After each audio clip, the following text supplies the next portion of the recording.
Então esta noite vou compartilhar algo que é fresco, que é recente, que é algo que eu chamei Derrubando um Gigante.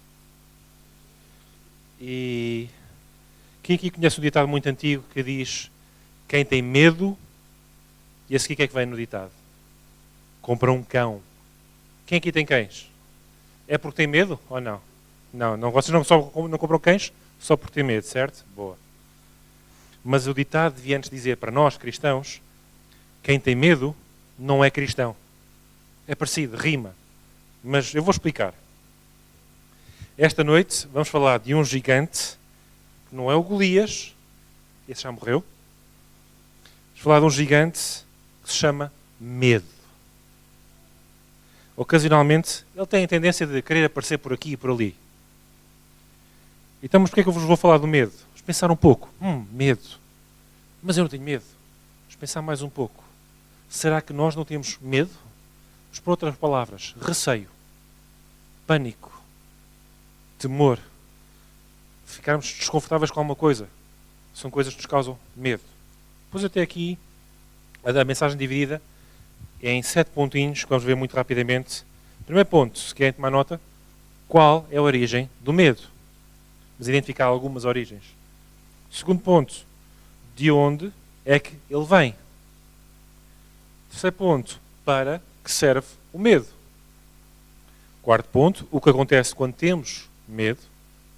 O que acontece quando agimos ou tomamos decisões debaixo do medo? E então, porquê é que temos medo? E como é que vencemos o medo? É a chave de ouro. Então vamos aqui ao primeiro ponto, à sua origem. Então, o medo pode se apresentar a nós de diversas formas. Eu agora vou falar aqui de alguns exemplos e vocês vão pensar em outros 10. Vou falar só aqui de alguns, como por exemplo, medo dos animais. Estamos a falar um bocadinho, quem tem medo de comprar um cão. Mas há pessoas que têm medo de cães. Há pessoas que têm medo de outros animais. Cobras, escorpiões, crocodilos. Há animais que metem medo. Convém. Mas nós podemos respeitar os animais, mas não ter que ter medo deles. Certo?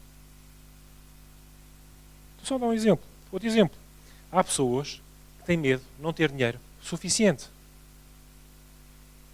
Quem aqui já conheceu pelo menos uma pessoa, já se cruzou com ela pelo menos uma vez na vida, e essa pessoa, vocês sabem que é uma pessoa que tem medo de chegar ao final do mês e ter um mês maior que o dinheiro.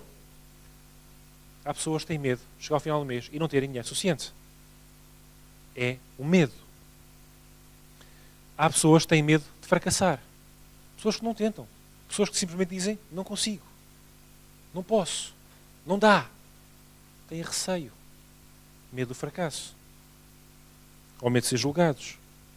Há pessoas que têm medo de andar de avião. Isto é muito comum. Há muita gente que tem medo de andar de avião. Sabem uma coisa? Caem mais aviões, ao contrário, não é caem mais aviões. Há muito mais acidentes de carros mortais do que de pessoas que morrem em aviões que caem. Porque é que logo por acaso há de ser o avião onde a gente está? Já vamos falar de coisas desse género. Porque é que logo há de acontecer a nós? Outros medos. Alturas. Vertigens é um medo. Por favor, se vocês conhecem alguém com vertigens, digam a essa pessoa que já houve pessoas que morreram por quedas de 1 metro de altura. Está bem? Medo de relâmpagos ou trovoadas. Há pessoas que se pelam por causa de relâmpagos ou trovoadas. Estamos aqui a rir, mas vamos chegar aqui a uma coisa tão simples como ao escuro. Há pessoas que têm medo do escuro. Há adultos, ainda hoje, que têm medo do escuro. Há pessoas que têm medo de casar. Há outros que têm medo de ficar solteiros. Há pessoas que têm medo de compromisso. Há pessoas que têm medo de falar em público. Há pessoas que têm medo de agulhas. Outro medo comum. Dentista. Ou de ir só ao médico. O médico vai lá só dar uma marteladelazinha aqui no joelho e ver o reflexo. E a gente tem medo. Ai, doutor, assim que ele martela, parecemos o Ronaldo, que ela puxa um cartão amarelo, se o doutor dele um cartão amarelo. As pessoas têm medo do médico. Vão para o médico e começam logo a transpirar. pus aqui mais um medo, que também é quase que absurdo. Medo de afogar. Deixa-me explicar uma coisa. Se alguém sabe nadar com 1 metro de profundidade, sabe nadar com 30 metros de profundidade. Não é por ter mais água que se vai afogar, está bem? Já agora, já houve pessoas que se afogaram em 30 centímetros de água. Se for preciso, até já houve alguém que se afogou com um copo de água. Portanto, digam às pessoas, se elas sabem nadar, não precisam ter medo de se afogar, está bem? Estamos só aqui apenas a identificar alguns medos. Mas ao ponto número 2, eu disse que ia ser rápido. De onde é que ele vem? De onde é que vem o medo? O medo não vem de Deus. Podemos concordar todos nisso, certo? O medo não vem de Deus. Antes, pelo contrário, na sua palavra está escrito que Deus não nos deu um espírito de medo, de temor, mas deu-nos antes um espírito de poder, moderação ou amor e uma mente sã. Então isto quer dizer que Deus não nos criou para andarmos em medo, mas sim para reinarmos. É isto que fala de poder. Daí há bocado estávamos a falar. Reinarmos, tomarmos posse, autoridade, exercermos a autoridade que nos foi dada. Amarmos e sermos uma bênção para outros. E vocês falam, mas ser uma bênção para outros, fala ter uma mente sã. Eu vou-vos dizer, sabem uma coisa? Para os outros, quando nós temos uma mente sã, quando nós pensamos como Deus quer que nós pensemos, como nós vemos as coisas que Deus quer que nós vejamos, quando nós falamos aquilo que Deus quer que nós falemos, vamos ser, inevitavelmente, bênção para os outros. Quer vocês queiram, quer não. E esse é o propósito de Deus. Sabem mais? Quando nós fazemos isso, estamos a mudar a vida das pessoas. A nossa e a vida das pessoas. Ponto 3. Chama-se para que serve. Lembra-se desse ponto? Para que é que serve o medo, afinal de contas? O medo, alguém aí fora, um psicólogo vai dizer, o medo é a nossa capacidade de saber quando nós estamos em situações de perigo. Certo. Eu não vou ser parvo e começar a atravessar uma pista de Fórmula 1 a pé. Mas não tenho que ter medo. Chama-se isso consciência. Chama-se isso não ser estúpido. Porque se os carros andam ali a 300 km/h na reta, só um parvo ou um estúpido é que vai atravessar a reta. Não precisa ter medo. Precisa ter consciência. Portanto, os psicólogos às vezes precisam ter cuidado com isso. O medo não é para nos dizer a nós o que nós devemos ou não devemos fazer. Onde é que estão os nossos limites? Porque o medo, já vimos há bocadinho, não vem de Deus. Certo? Então o medo é uma ferramenta utilizada por Satanás para nos impedir de viver a perfeita, a agradável vontade de Deus na nossa vida. Afinal de contas, o que é que faz Satanás? Ele veio com que propósito? Está também escrito na palavra. Ele veio senão para matar, para roubar e para destruir. E vocês não acham que estas matar, roubar e destruir provoca algo em nós? Provoca. Provoca medo. Isto leva-me já de seguida ao ponto seguinte. O que é que acontece quando nós temos medo? Ponto 4. O que acontece é... O que é que acontece quando temos medo? Não sei. Alguém se lembra de um caso na Bíblia de alguém que tenha tido medo? Jó. Aquilo que eu temia me aconteceu. Então é bom ter medo, não é? Vimos que Jó guardou a fé. Ele amava a Deus. Ele era fiel a Deus. Mas aquilo que ele temeu, aquilo que ele teve medo, isso o diabo utilizou. Aquilo que ele temia lhe aconteceu. A única coisa que ele deu uma restezinha ao diabo para pegar, isso lhe aconteceu. Gostava de lembrar também que a palavra diz para nós sermos sóbrios e para vigiarmos, porque o diabo, que é o nosso adversário, é a palavra que o diz, anda em nosso derredor, bramando como um leão, buscando quem possa tragar. Mas às vezes nós não nos apercebemos isto. O diabo anda em nosso derredor como um leão. Uau! Quem é que gostaria de ter um leão ao seu lado, assim, a circulá-lo, a circundá-lo e a grunhir, a rugir, a bramar, como quem vai para atacar? Nenhum de nós. Sabem que mais? Isso provoca medo. Provoca um sentimento que Deus não quer que nós tenhamos. Uma coisa é medo, outra coisa é temor. E isso é medo. Mas a Bíblia também nos diz que ele anda ao nosso redor, vendo quem pode tragar, mas não diz que ele bota as gânfias dele em alguém, certo? Isto não toca. Porquê? Nós estamos protegidos. Só toca quando o medo entra em ação. Diz apenas, vamos ler então outra vez o versículo.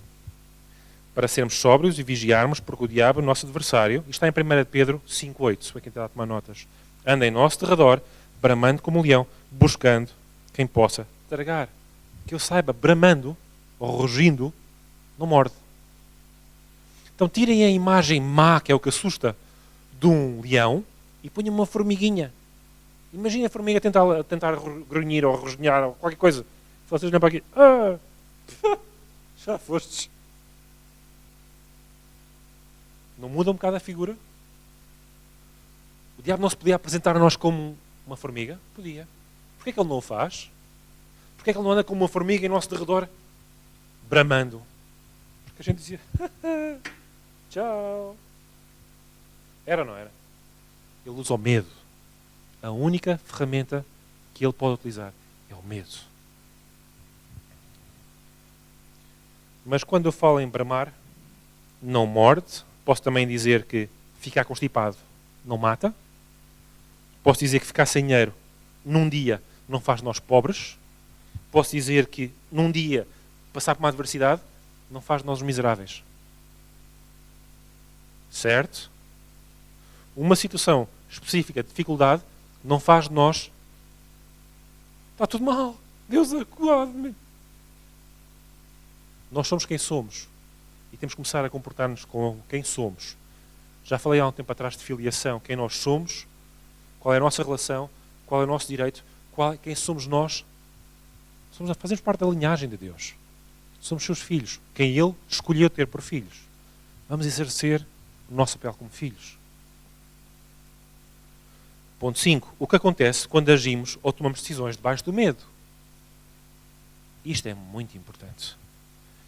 Quando agimos debaixo do medo, acabamos por não ter ideias claras, acabamos por tomar decisões menos sábias, mesmo em situações de fácil solução, fácil, entre parênteses, às vezes podemos tomar a decisão que mais tarde acabamos por perceber que era aquela que estava mais longe da solução correta. Porquê? Por causa da pressão. Tenho que tomar uma decisão agora. Tenho que fazer alguma coisa. Se não for agora, não sei como é que vai ser. Vou já. Primeira coisa que eu apanho, a primeira saída que eu apanho já esta. Sai já aqui. E quantas vezes nós baixamos esta pressão que nos desvia do foco, que nos desfoca a visão, que nos desvia do propósito, quantas vezes baixa essa pressão, nós acabamos por tomar a pior das decisões e ficar aquém das expectativas daquilo que Deus tinha para nós. Só porque nós na aflição decidimos tomar a primeira porta que se abriu, é já aqui, sai já aqui, não aguento mais.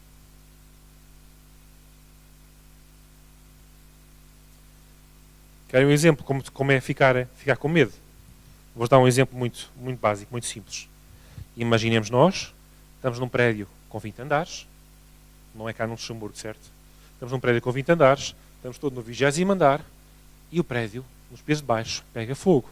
Estamos todos no 20º andar. Qual é a vossa reação? E agora como é que a gente vai sair daqui? E agora que perigo, como é que eu vou fazer? Se fosse o primeiro andar, nem que a gente saltasse pela janela. Agora o 20º. Ui. Não entraríamos nós em pânico? Não ficaríamos nós com medo? Então deixem-nos dizer uma coisa. As escadas estão desobstruídas como estavam com o fogo, mas está lá em baixo alguém no resto do chão, que era a nossa saída, no caso do fogo, era pelo resto do chão. Está alguém lá em baixo, no resto do chão, a dar arruçados. Vamos todos ficar todos atarantados, como é que a gente vai fazer? Para onde é que a gente se vai virar? Está lá alguém em baixo a dar arruçados? Não. Isto muda um bocadinho a perspectiva. Nós não íamos todos sair também de uma forma ordenada, ou ia alguém mais goloso que os outros todos. Com licença, sou o primeiro. Tem que encher os bolsos primeiro. Se calhar ia assim, alguém à nossa frente, mas pronto. Uma criança, pronto. A gente diz que é as crianças. Que é para os adultos não ficarem mal vistos, não é? Então ia lá uma criança à frente e encher os bolsos primeiro que nós. Mas não seríamos nós também capazes, como adultos, como pessoas com consciência, com sabedoria, de pensar calmamente, ok, está aqui a haver um incêndio. Onde é que está o plano de incêndio? Em caso de incêndio, saídas de emergência. Ok, escadaria. Não apanhar elevadores, mas todos para a escadaria. A escadaria está desentupida. Mas não, o pânico era, como é que eu faço agora? Certo? Estão a ver como uma pequena situação de aflição muda a perspectiva? E acabamos às vezes por tomar a primeira decisão, a primeira solução que nos aparece à frente. Não se admira uma situação de pânico num prédio com 20 andares, estamos nós no 20º, e alguém de repente abre a janela e salta. E a gente diz, oh, podíamos ter ido pelas escadas. Ganda maluco.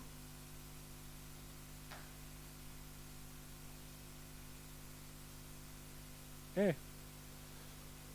O medo leva à morte. Agir debaixo do medo leva à morte. Se depois quiserem exemplos pessoais, eu depois posso dar. Agir debaixo do medo é mau para nós. Já agora, se alguém vos proporcionar em alguma situação da vossa vida a dizer, olha, compre já, é um grande negócio. Ui, agora é que é. Olha, este carro valeu triplo. Agora, olha, isto é que é.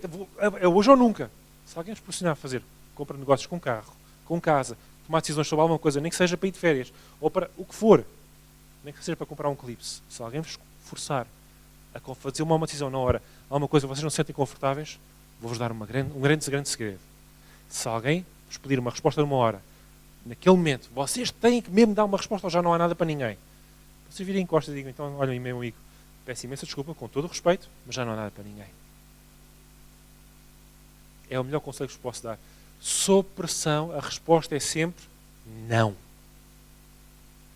Garanto-vos, nunca vão ficar a perder. Ponto 6. Então, como é que nós temos medo? Este ponto faz-me relembrar o episódio entre Jesus e Pedro. Quando Pedro se vira para Jesus, então eles no meio da tempestade, e Pedro vira-se para Jesus e diz, Jesus, se é mesmo tu, manda-me ir contigo. Jesus fica entre a espada e a parede. Ó Pedro, vem. Jesus não podia dizer mais nada, porque ele era mesmo ele, certo? Então Pedro, anda. E ele pensou, olá, grande rasteira. Foi ou não foi?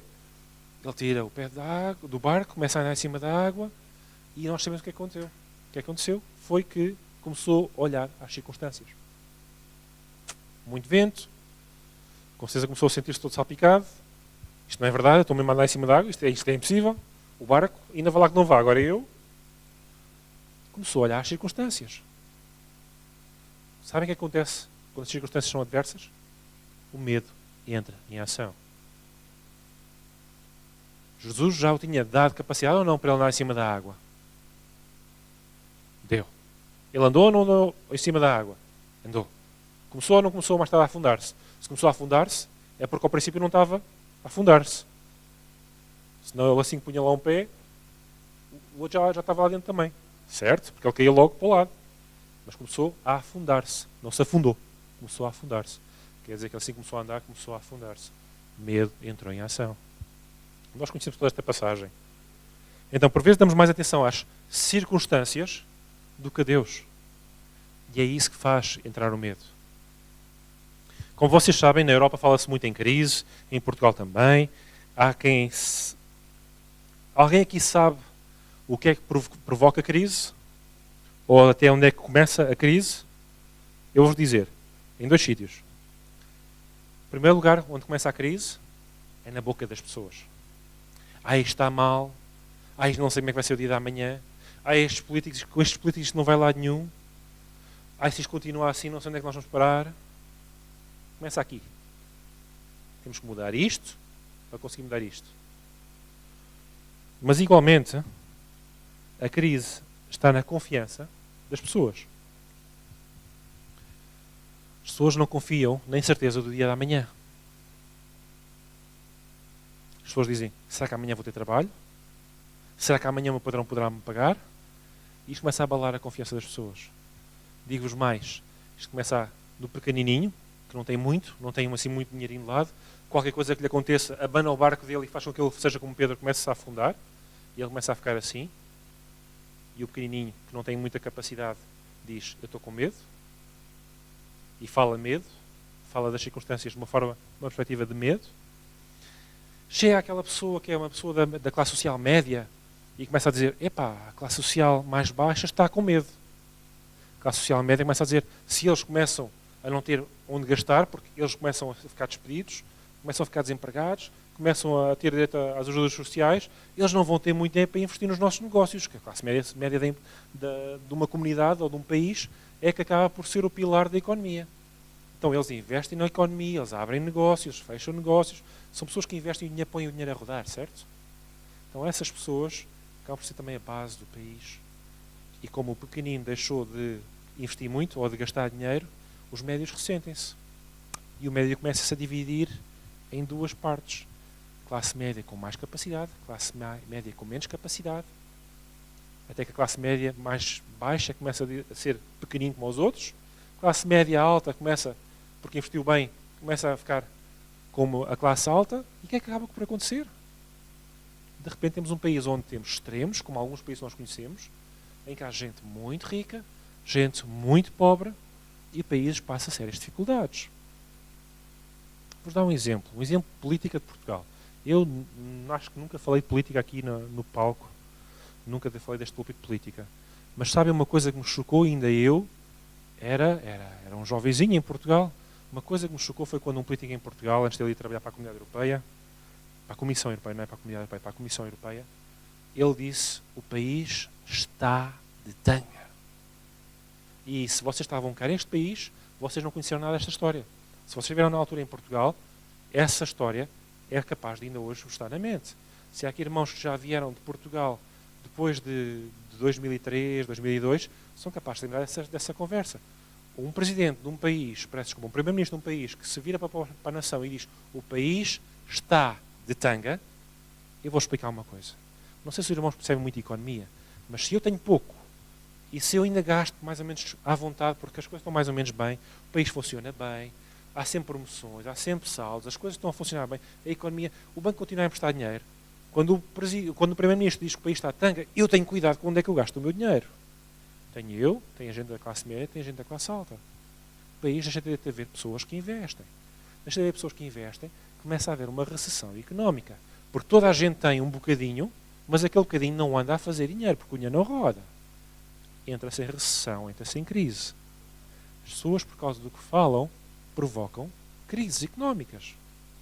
Só por falar mal. Vontade de Deus, vamos falar agora de uma melhor perspectiva. Vontade de Deus é que nós falemos vida às circunstâncias. Que nós próprios, os filhos de Deus, sejamos nós, com a mentalidade de Cristo, a saber: eu invisto aqui porque Deus me orientou para investir aqui, eu sei que isto vai dar, isto não tem para onde não dar.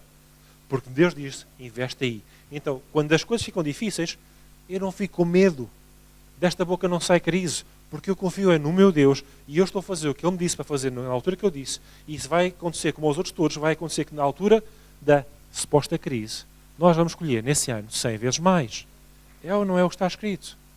Tem a ver com uma perspectiva, tem a ver com a mentalidade, tem a ver com a nossa maneira de ver as coisas. O medo desfoca o alvo. O medo muda a nossa maneira de falar. Por vezes há pessoas que podem até dizer: enquanto ainda houver dinheiro na conta poupança, estamos bem. E se calhar em Portugal já não se diz. Aqui se calhar ainda se diz. Sabem que mais? A nossa confiança não está em contas poupança. Enquanto ainda tiver saúde, sou um homem feliz ou uma mulher feliz. A nossa felicidade não está na nossa saúde. Pois Deus já garantiu com Jesus tudo o que nós precisamos, incluindo saúde. A abundância que Ele fala em todas as coisas. Saúde, paz, finanças, tudo o que nós precisamos. Deus já providenciou. E há pessoas que dizem ainda: enquanto eu tiver um teto para dormir, não posso queixar. A vontade de Deus para nós é que nós tenhamos muito mais que um teto. Muito mais que um teto. E isto leva-me para o ponto seguinte. Como vencer o medo? Este é o último ponto. Esta é a chave. Todos nós somos atacados com pensamentos, todos nós somos atacados com circunstâncias. Ninguém aqui está livre. Está escrito: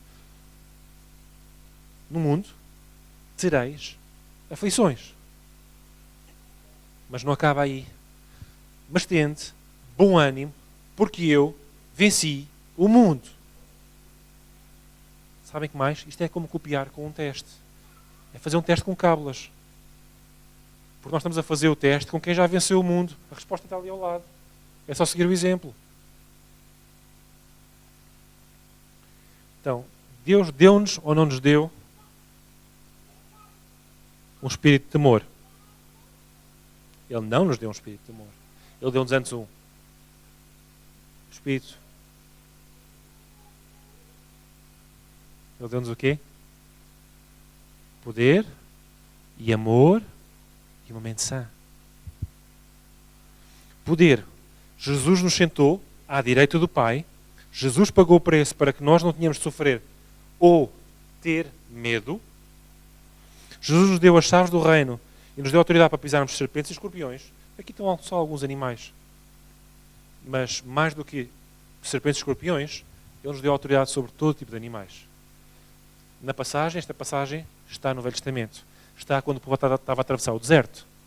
Daí falar de serpentes e escorpiões. Se ele estivesse no Amazonas, se calhar estava a falar de cobras e estava a falar de outros tipos de animais. Certo? Mas perceber as coisas no contexto. Ele deu-nos poder e autoridade sobre toda a criação. Amor. Jesus é amor. Foi Deus que amou o mundo de tal maneira que deu o seu Filho unigênito, Jesus, para todo o que nele crer, não pereça, mas tenha a vida eterna. Somos nós. Nisto todos conhecerão que sois meus discípulos e que se vos amarvos uns aos outros. João 13:35. E vocês dizem, e mente sã. Deus convida-nos a renovar a nossa mente. Mudarmos a nossa maneira de pensar. Se continuarmos a achar que isso devia ter sido uma força de expressão do autor, não, isso foi só o autor que falou, uma mente sã, fica bem aqui, até quase que até rima. Não tem nada a ver com isso. Está na palavra por um propósito específico. Mente sã fala-nos de nós renovarmos a nossa mente. Quando Deus nos convida a renovarmos a nossa mente, é porque diariamente nós pensamos, ou agimos, ou ainda fazemos coisas que não se alinham com a perfeita e agradável vontade de Deus na nossa vida. Então está-nos a tentar ajudar, quando diz também em Provérbios, tantas vezes no princípio de Provérbios, cada capítulo começamos a ler, diz, filhinho meu, atenta para as minhas palavras, ouve os meus conselhos. Se em Provérbios diz tantas vezes isso, eu quando leio isso penso na imagem, a imagem que me vem à cabeça é como um pai sentado ao lado do filho com 8 ou 9 anos, sentado com ele, filho, olha para o que eu te digo, escuta os meus conselhos, eu desejo o teu bem. Esta imagem que me vem à cabeça, como pai e filho. Você, se calhar, será como pai e filha. Ou outros pai e filho também, não é só senhoras que estão cá sentadas em baixo, é pai e pai e filha. Mas esta é a imagem que me vem a mim. Imagino uma criança de 8 ou 9 anos, pai com muita calma, tipo, fizeste outra vez a asneira, filho, já te disse para não fazeres isso, ouve o que eu estou a dizer, estou-te a aconselhar para fazeres isto é melhor para ti, faz como eu te digo. Ouve atentamente a minha voz e segue a minha instrução. Isto é uma voz de um pai que ama. É um pai que deseja bem aos seus filhos. Então vamos mudar a nossa maneira de estar, vamos mudar a nossa maneira de pensar, vamos acabar por mudar a nossa maneira de viver. Nós somos reis e sacerdotes cheios de poder e autoridade. Vamos ser quem Deus nos criou para nós sermos. Quando o medo vem, porque às vezes ele vem, circunstâncias falam-nos de medo, algumas delas. E quando elas vêm para nos atazanar, para nos fazer ficar preocupados, para nos criar uma certa instabilidade. Mas nós sabemos que quem nós somos nele, a autoridade que temos, basta-nos a nós falar a sua palavra. Falar a palavra às situações. Falar ao medo. Tu não tens lugar aqui. Eu sei que Deus já me criou mais que vencedor. Já sei que Ele me pôs por cabeça e não por cauda. Já sei que estou em primeiro e não em último. Já sei que com Deus eu posso todas as coisas. E vocês falem vida à situação. Vocês falem saúde ou uma doença. Vocês falem vitória ou uma impossibilidade. Porque o nosso Deus, afinal de contas, é o Deus dos impossíveis. Coincidência, ainda bem. Para terminar, abram só apenas em Efésios 1. Vou pedir que toda a gente abra. Efésios 1, por favor.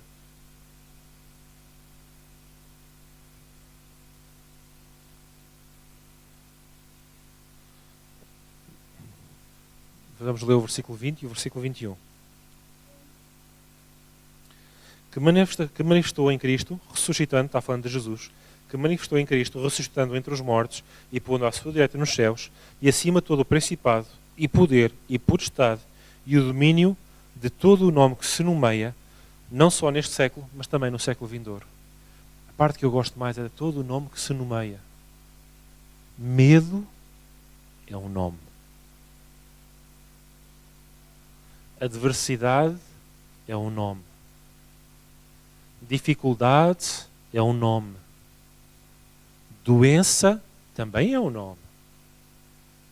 Dinheiro, nome. Pessoas também têm nome. Tudo que nós podemos pensar tem nome. Não há nenhuma coisa que nós digamos coisa, e mesmo que assim fosse, tinha um nome.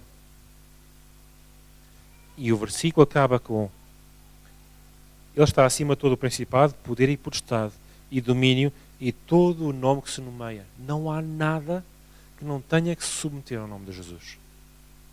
Circunstância vem, não estou nem aí. Dificuldade vem, já sei o propósito de Deus, se isto vem à minha vida é para eu sair 30 vezes melhor. Não nos vamos deixar abater. Olhamos para a vida de Jó, aquilo que ele temeu, ele guardou isso. A preocupação que ele mais tinha, ai que se isto me acontece, foi exatamente aquilo que o ai se isto me acontece lhe aconteceu. Se nós tivermos alguns ai se isto me acontece, deixe isso na mão, entregue isso a Deus. Porque isso não é o propósito de Deus.